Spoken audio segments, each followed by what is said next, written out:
Another day, another battle. We're back with more Pokemon Gen 6 Wi-Fi battles, folks. This time around, I'm up against Alex, though I don't know what his YouTube name is, and I'm trying my hardest to, determine who belongs to whom. It's not easy, believe me. Anyway, it's another 6-on-6, and I start off with my Aegislash, as usual.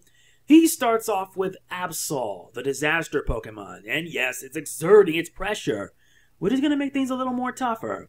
He starts off with an Ice Beam. I'm thinking, why an Ice Beam at a time like this? It's not that effective.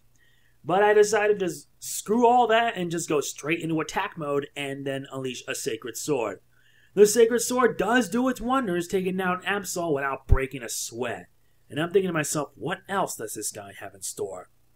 But I can't let my guard down. At least, not yet. I'm just hoping to find out what else he has. And he sends in Swampert. And I'm thinking, oh, this can't be good. He's going to pull an Earthquake on me.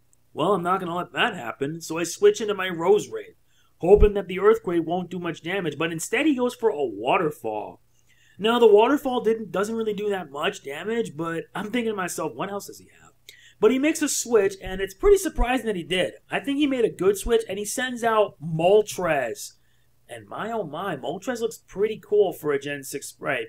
I go for the Energy Ball, and the damage didn't really do much. Not that effective. And I get a crit, which was a boost, but I don't think it's going to be enough. So I make the switch, and I send in my Ninetales, hoping to absorb his Flame Attack since it's a Flash Fire, but he also makes a switch.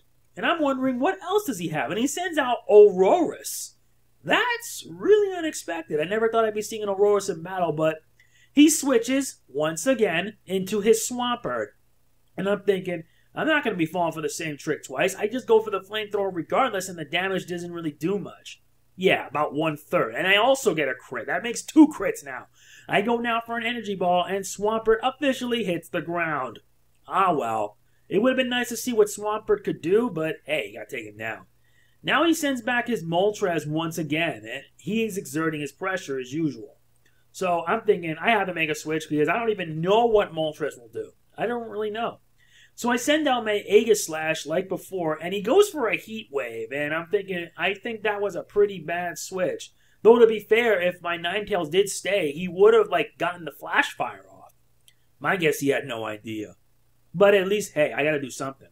He makes a switch, yet again, another switch, and he sends out his Venusaur, and wow, I never thought I'd see a Venusaur. And wait, I already said that. I'm gonna be switching now to attack mode. I keep saying that. It's a running gag. I go for the Shadow Sneak. I'm hoping to, do some damage to it, and I do. The damage isn't much, but I'll have to do. At least Leftovers is going to make sure I keep on fighting. I only restore 10 HP each turn. I go for another Shadow Sneak, and yeah, it does more damage as usual. And this time it's already down, and he goes for a Venoshock, and it doesn't work. You forget that my Aegislash is part Steel, meaning that it's immune to poison types. But Venusaur instead goes for a Giga Drain, and that drained it by more than half. At least it did get himself some much deserved health, though I pull off a Sacred Sword, and I don't think the Sacred Sword made things easier. I thought I would use it to finish it off, but it didn't work. I'm thinking, he'll pull one more Giga Drain and he'll finish me off, right? Well, not really. He goes for a Petal Dance, and the Petal Dance, yeah, it took down my Aegislash. It took down my Aegislash like it was nothing. I'm thinking Petal Dance, Giga Drain, and Venoshock. That's really something. I send out my Greninja, and I'm thinking I have to take this thing down fast and quick.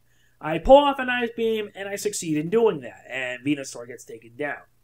Never thought I'd be seeing a Venusaur with that kind of... Yeah, I keep saying that same thing over and over. I'm sorry, but either way, in battle, you don't know what to expect.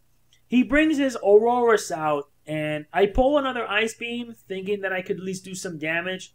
And the damage wasn't that very good, not that effective.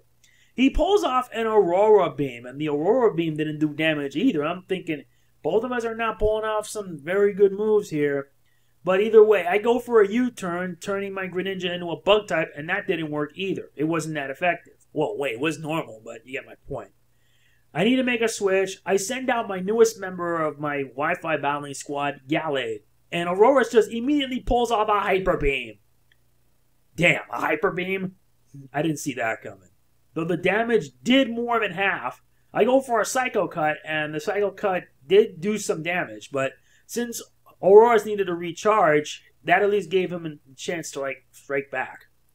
He sends out Magnezone, and I pull off a Psycho Cut, and the damage wasn't that good, since it's part steel. My opponent, I mean. I go for a Power Punch, and that boosts his attack power up by 1. That's good. If I keep on doing it, then maybe Gallade will do more damage. But Magnezone unleashes a Thunder Wave, which slows my Gallade down to a crawl, and giving him the advantage. And he goes for a Flash Cannon, and the Flash Cannon did do some damage. Well, it pretty much finished off my Gallade since, well, he tried. Guess it wasn't good enough for Wi-Fi battles. We'll see, because he ends up becoming part of more battles in the future. I bring in my Greninja, and I have to do something fast before he ends up destroying me. So I go for a Surf, and it turns into a Water type. Yeah, with Protean, it changes to just one type, since it usually is a dual type. But with its hidden ability, it really does help out. Made better with Expert Belt. And I take down the Magnezone, and he summons Aurorus once again. I go for another Surf, and that takes down Aurorus, making it super effective since it's a Rock and an Ice type. I'm surprised since Aurorus does have a move that is super effective to Water types.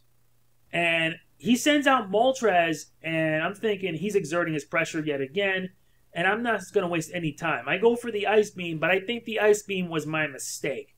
It really was my mistake because I forgot that Moltres is part Fire. He goes for the Flamethrower, and that ends up being a really bad move, and it takes down my Greninja easily. I should have went for the Surf to finish it off, but hey, I'm a careless boy. And now I send in my Gengar, and I finish things up with a Shadow Ball, and that's about it.